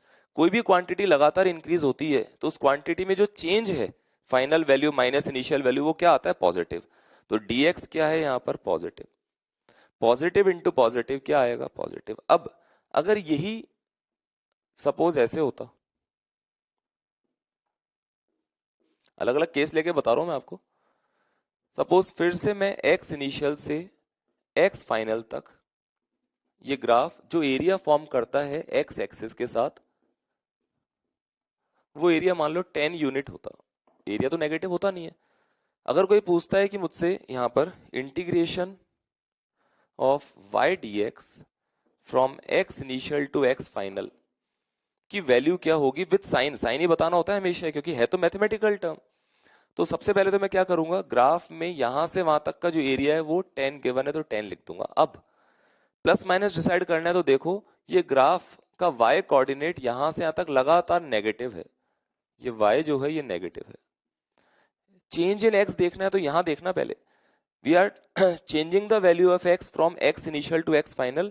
ग्राफ में देखो x इनिशियल से x फाइनल तक x को वेरी कराने का मतलब है लगातार x को इंक्रीज करते जा रहे हैं। x को इंक्रीज करेंगे तो चेंज इन x क्या आएगा बच्चों, पॉजिटिव। नेगेटिव इंटू पॉजिटिव क्या हो जाएगा, नेगेटिव। तो हाँ, एरिया यहां भी 10 था, एरिया वहां भी 10 है, लेकिन फिर भी यहाँ इंटीग्रेशन की वैल्यू थी +10, यहां पे इंटीग्रेशन की वैल्यू है -10। एक लास्ट बात और देख लेते हैं इसमें।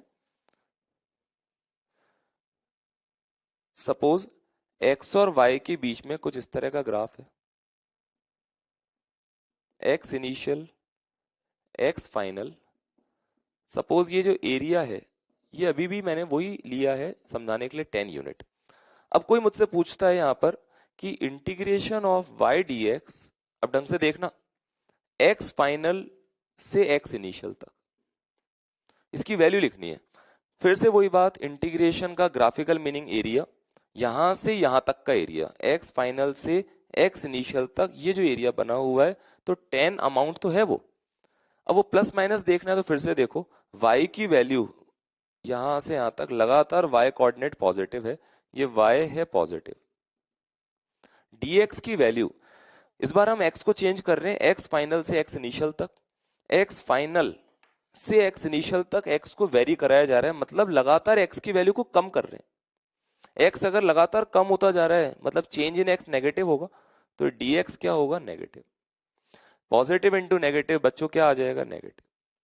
तो जब भी आपसे इंटीग्रेशन ऑफ y dx या इस तरह की वैल्यू पूछी जाए और आपको ग्राफ गिवन हो, तो आप पहले तो ग्राफ का एरिया निकालना, जहां से जहां तक लिमिट गिवन है उस पोर्शन के अंदर अंदर का उसको लिखना।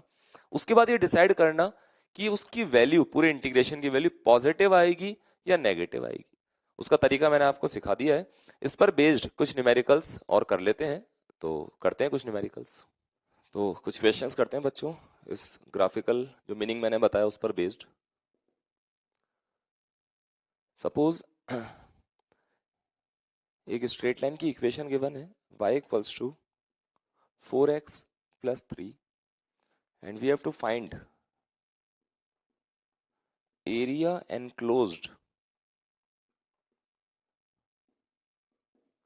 by given line with x-axis from x equals to 0 to x equals to 2। ये जो भी इक्वेशन गिवन है स्ट्रेट लाइन की, हमको ये बताना है कि स्ट्रेट लाइन कितना एरिया बनाती है x एक्सिस के साथ, कहां से कहां तक, x इक्वल्स टू 0 to 2। देखो दो तरीके हैं, पहले मैं ग्राफ की टर्म से ग्राफ की हेल्प से समझा रहा हूं इसको। एक काम करते हैं, x और y के बीच में इस गिवन फंक्शन का ग्राफ ड्रॉ कर लेते हैं। स्ट्रेट लाइन का ग्राफ ड्रॉ करना तो हमको आता भी है। ऐसी लाइन है जिसकी स्लोप तो पॉजिटिव है, y इंटरसेप्ट भी पॉजिटिव है। स्लोप पॉजिटिव मतलब लाइन का ओरिएंटेशन ऐसा होगा, और y इंटरसेप्ट पॉजिटिव मतलब ओरिजिन से ऊपर कट करेगी, तो जो लाइन होगी वो कुछ इस तरह से होगी। ठीक है, अब मुझे इस लाइन का एरिया निकालना है। ये लाइन जितना एरिया बना रही है विद x एक्सिस 0 से लेकर 2 तक, ये x इक्वल्स टू 0 है, मार्क कर लेते हैं। सपोज ये x बराबर 2 है, x इक्वल्स टू 0 से 2 तक, यहां पर एक वर्टिकल लाइन ड्रॉ कर देते हैं। ये वाला एरिया हमको कैलकुलेट करना है। ठीक है, अब अगर मैं इस मेथड से चलूं जिसमें पहले मैंने ग्राफ ड्रॉ किया, फिर इस ग्राफ में शेडेड पोर्शन का एरिया मुझे निकालना है, ये वाला पार्ट का एरिया, तो बेसिक ज्योमेट्री यूज में लूंगा। किस तरह से, यहां से एक हॉरिजॉन्टल लाइन ड्रॉ कर रहा हूं। इस पूरे पोर्शन का एरिया निकालने के लिए मैंने इस पूरे पोर्शन को दो पार्ट्स में डिवाइड कर दिया। ये वाला पार्ट है रेक्टेंगुलर पार्ट एक, और साथ में एक ट्रायंगुलर पार्ट और भी है। तो इस रेक्टेंगल का एरिया निकालेंगे प्लस ट्रायंगल का एरिया, तो टोटल एरिया आ जाएगा हमारे पास। देखना, रेक्टेंगल का एरिया निकालना है, तो ये बेस तो पता है मुझे 2, देख सकते हैं ना, x बराबर 0 2 का जो डिफरेंस है वो 2 है। ये हाइट कहां से लेकर आएंगे, उसके लिए x बराबर 0 को फंक्शन में पुट करो। x इक्वल टू 0 के करस्पॉन्डिंग y कितना आ रहा है, 3। x बराबर 0 पर y कोऑर्डिनेट 3, मतलब ये हाइट कितनी हो गई, 3। तो ये वाला जो एरिया है ये आ जाएगा 3 इंटू 2 मीन्स 6 यूनिट। जो ये वाला एरिया होगा, ये वाला ट्राइंगल का एरिया, उसको निकालते हैं अलग से, हाफ इंटू बेस जो कि 2 था, इंटू ये वाली हाइट। ये हाइट ऐसे निकालेंगे बच्चों, x इक्वल्स टू 2 को फंक्शन में रखते हैं एक बार, उससे 11 आ रहा है। x बराबर 2 के करस्पॉन्डिंग y कोऑर्डिनेट 11 है, मतलब ये पूरा 11 है। उस 11 में से 3 माइनस कर दूंगा तो ये मेरे पास आ जाएगा, कितना आ जाएगा बच्चों, 8। ठीक है ना। अब ये 8 आ गया तो ट्राइंगल का एरिया आ जाएगा मेरे पास 8 यूनिट। तो क्वेश्चन का फाइनल आंसर आ जाएगा 6 यूनिट। तो रेक्टेंगल का, ट्राइंगल का 8 मींस 14 यूनिट। अच्छा, क्या ये यूनिट मीटर स्क्वायर होगी?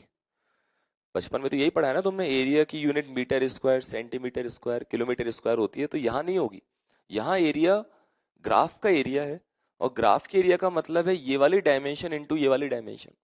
अब डिपेंड करता है कि इस वाली एक्सिस पर कौन सी फिजिकल क्वांटिटी लिखी है, इस एक्सिस पर कौन सी फिजिकल क्वांटिटी है। सपोज यहाँ पर टाइम लिखा हुआ है, यहाँ पर फोर्स लिखा हुआ है, तो एरिया 14 आएगा, पर यूनिट क्या होगी, this into this, unit of this into unit of this, means आ जाएगी यूनिट न्यूटन, फोर्स की यूनिट, और टाइम की unit second, newton into second. यहाँ पर अगर सपोज लिखा हुआ है वेलोसिटी, यहाँ पर लिखा हुआ है एक्सेलेरेशन, तो यूनिट आएगी एक्सेलेरेशन की यूनिट मीटर पर सेकंड स्क्वायर इंटू वेलोसिटी की यूनिट मीटर पर सेकंड। तो इस बात का ध्यान रखेंगे कि एरिया की वैल्यू 14 है, बाकी जो यूनिट आएगी वो डिपेंड करेगा कि कौन सी फिजिकल क्वांटिटी यहाँ पर है। अब इस क्वेश्चन का आंसर अगर कोई बच्चा ग्राफ ड्रॉ करके फिर ज्योमेट्री लगाकर एरिया निकाल के 14 बताता है, दूसरा स्टूडेंट वो होगा जो समझदारी दिखाएगा। किस बात की समझदारी, अभी अभी हमने देखा है कि इंटीग्रेशन का ग्राफिकल मीनिंग है एरिया, तो जब एरिया पूछा जाएगा तो समझदार बच्चे ऐसे करेंगे, area equals to integration of function with respect to x. कहां से कहां तक का एरिया, x बराबर 0 से x बराबर 2, तो x की लिमिट आ जाएगी 0 से लेकर 2 तक। सॉल्व कर लेते हैं। y मतलब 4x प्लस 3, तो y की जगह 4x प्लस 3 रख देते हैं, लिमिट 0 टू 2। देखना, लिमिट भूलते हुए पहले इंटीग्रेशन कर लेते हैं, तो 4x का 4 बाहर आ जाएगा, x का हो जाएगा बच्चों पावर फॉर्मूले से x स्क्वायर बाय 2, प्लस 3 बाहर आ जाएगा, 1 का हो जाएगा x मीन्स 3x। इसमें लिमिट पुट कर देंगे 0 से लेकर 2 तक। पहले x की जगह 2 पुट कर देता हूं, ये पहले कैंसिल आउट हो रहा है ना, x की जगह पहले अपर लिमिट 2 रखते हैं, तो 2 का square 4 into 2 means 8, plus x की जगह 2 तो 6, माइनस लोअर लिमिट रखते हैं बच्चों, x की जगह 0 रखेंगे तो 0 हो जाएगा, आंसर कितना आ जाएगा 14। तो जब भी हमसे कोई फंक्शन देते हुए या कोई इक्वेशन देते हुए एरिया पूछा जाएगा, तो क्या काम करना है, इंटीग्रेशन यूज में लेना है, और जहां से यहां तक का एरिया पूछेंगे उतना इंटीग्रेशन करेंगे, उतने लिमिट्स के अंदर अंदर, जिससे हमारे पास उतने पार्ट का एरिया आ जाएगा। एक काम करते हैं, एक न्यूमेरिकल और करते हैं इस पे, उससे भी इस बात को हम समझेंगे कि क्यों एरिया की कैलकुलेशन के लिए इंटीग्रेशन की इंपॉर्टेंस है।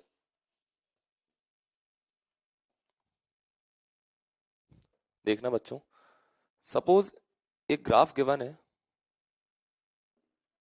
x और y के बीच में, उसका इनिशियल पार्ट तो है इस तरह का, ये जो मैंने ग्राफ बनाया कर्व टाइप का, इसकी इक्वेशन गिवन है y इक्वल्स टू 2x या 3x square, y equals to 3x square.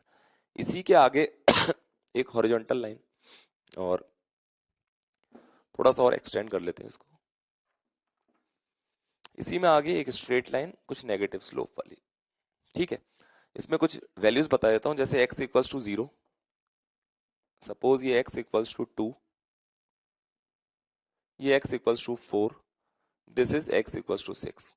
Question है find the shaded area, find the area, कौन सा एरिया, जो मैं ग्राफ में शेडेड पार्ट दिखा रहा हूं, मतलब ये पूरा एरिया, ये पूरा एरिया कैलकुलेट करने के लिए अब क्या क्या दिमाग में आना चाहिए, क्या तरीका सही होगा वो देखते हैं। पहली बात तो ये जो इक्वेशन गिवन है, ये पूरे इस कर्व की इक्वेशन नहीं है, ये इक्वेशन सिर्फ इतने पार्ट की जो कि कॉमन सेंस की बात है, ये स्क्वायर वाला रिलेशन है, लीनियर इक्वेशन नहीं है, जबकि यहाँ वाला पार्ट तो स्ट्रेट लाइन है, तो स्ट्रेट लाइन की इक्वेशन इस तरह की पावर 2 वाली होती भी नहीं है, ठीक है। तो मैं क्या करूंगा, पूरे पार्ट का एरिया निकालने के लिए जितना एरिया मैं गिवन इंफॉर्मेशन से बहुत इजीली निकाल सकता हूं, वो तो वैसे ही बता देंगे, जैसे इस ट्राइंगल का एरिया हाफ इंटू बेस, ये बेस कितना है बच्चों 6 और 4 का डिफरेंस, इंटू ये हाइट, हाइट कहां से लाए, देखो इस वाले पार्ट के लिए फंक्शन गिवन है, इस वाले पार्ट में ये जो एंड वाला पॉइंट है, इस पॉइंट का जो y कोऑर्डिनेट होगा उतनी हाइट ये भी है, उस पॉइंट का y कोऑर्डिनेट कैसे निकालूंगा, इस फंक्शन में इस वाले पॉइंट को देखना, x इक्वल्स टू 2, x की वैल्यू 2 पुट कर दो बच्चों, कितना आ जाएगा 12, मतलब ये हाइट कितनी है 12। तो इस ट्राइंगल का एरिया लिख रहा था मैं, half into base into height, means ये तो आ गया 12 यूनिट। इस रेक्टेंगल का एरिया लिखते हैं बच्चों, this into this, base into height लिख देंगे बस, बेस कितना है 4 और 2 का डिफरेंस मीन्स 2, इंटू हाइट कितनी है 12, कितना आ गया बच्चों ये 24 यूनिट। अब जो हमको सीखना है उस बात पे आते हैं, भाई वो वाले एरिया तो हमने हमारी बेसिक ज्योमेट्रिकल नॉलेज से पता कर लिया, अब इतना एरिया कैसे निकालें, ये भी तो निकालना पड़ेगा। ये कोई सर्कल का पार्ट भी नहीं है। हो सकता है कुछ बच्चे ऐसे काम करते हैं कि सर ये 1/4 सर्कल बना हुआ है, तो हम इस तरह से सर्कल बनाए, आधा सर्कल, और फिर उसका एरिया निकाल के उसमें से इतना पार्ट माइनस, इस तरह की बातें करते हैं। तो पहली बात तो ये सर्कुलर ट्रैक नहीं है, सर्कुलर पार्ट नहीं है, इसको हम बोलते हैं पैराबोला। काम की बात ये है कि ये वाला एरिया मैं डायग्राम की हेल्प से, जैसे वहां निकाला था ना ट्राइंगल का एरिया रेक्टेंगल का, उस तरह तो कैलकुलेट नहीं कर सकता, कोई ट्राइंगल थोड़ी है ये। कैसे कैलकुलेट करेंगे ये वाले एरिया, उसके लिए मैं इंटीग्रेशन पे जाऊंगा। तो इस वाले एरिया को कैलकुलेट करने के लिए मेरे दिमाग में क्या आएगा कि इंटीग्रेशन करेंगे, इस फंक्शन का इंटीग्रेशन x के रेस्पेक्ट में, कहां से कहां तक, x इक्वल्स टू 0 से x बराबर 2 तक।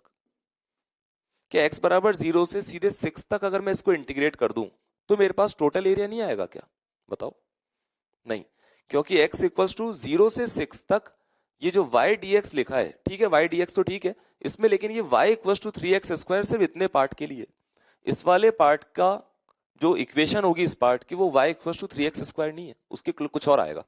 इस वाली लाइन की equation y equals to 3x square नहीं होगी, उसकी भी कुछ और इक्वेशन होगी। तो इतने पोर्शन का इंटीग्रेशन करूंगा, इसलिए लिमिट x बराबर 0 से 2 तक रखिए। सॉल्व कर लेते हैं। y की जगह 3x square with respect to x from 0 to 2, 3 बाहर आ जाएगा बच्चों, x स्क्वायर का इंटीग्रेशन कितना हो जाएगा, x cube by 3, limit 0 to 2, ये कैंसिल आउट, ये आ जाएगा 8 यूनिट। अब देखना फाइनल आंसर क्या लिखेंगे, इतने पार्ट का area 8 unit plus 24 unit plus 12 unit, तो जो आंसर आएगा टोटल एरिया वो कितना आ जाएगा बच्चों, वहां से जोड़ते जाएं, 8 प्लस 24 प्लस 12 यूनिट, तो कितना हो जाएगा ये 20 और 44 यूनिट। यूनिट जो भी होगी डिपेंड करता है कि कौन कौन सी फिजिकल क्वांटिटीज हैं उस पर डिपेंड करेगा। तो इस टाइप से एक गलती हो गई इसमें, यहाँ पर टाइम की जगह सॉरी x लिखा हुआ है ना, उसको सही कर लेते हैं, बाकी सब ठीक है। तो 0 से लेकर 6 तक इस ग्राफ का टोटल एरिया कितना आ गया बच्चों, 44 यूनिट। इस टाइप से क्वेश्चंस इसमें बनाए जा सकते हैं। बेसिकली सीखने की बात यह है कि फिजिक्स में जहां भी हमको क्वांटिटीज को ऐड करना होगा तो हम इंटीग्रेशन की हेल्प से ऐड कर सकते हैं, जहां भी हमको ग्राफ का एरिया कैलकुलेट करना होगा वहां भी हम इंटीग्रेशन का सहारा ले सकते हैं। और basic integration, substitution method, chain rule, उन पर अगर बढ़िया कमांड है तो बहुत इजीली हम इंटीग्रेशन पर बेस्ड क्वेश्चंस को डील कर सकते हैं। होमवर्क लिखना बच्चों, एक्सरसाइज 1 में अलग अलग पार्ट्स थे, तो उसके अंदर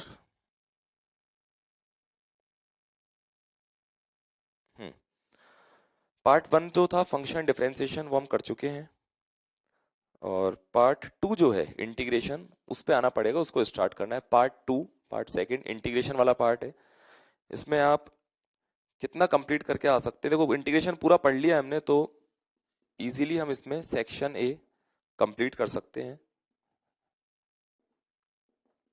सेक्शन बी जो है सब्स्टिट्यूशन मेथड पर बेस्ड है, वो भी आप कंप्लीट करके आना है आपको। सेक्शन सी डेफिनेट इंटीग्रेशन, जो लिमिट वाला पार्ट था, लोअर लिमिट अपर लिमिट, उसकी हेल्प से कर सकते हैं।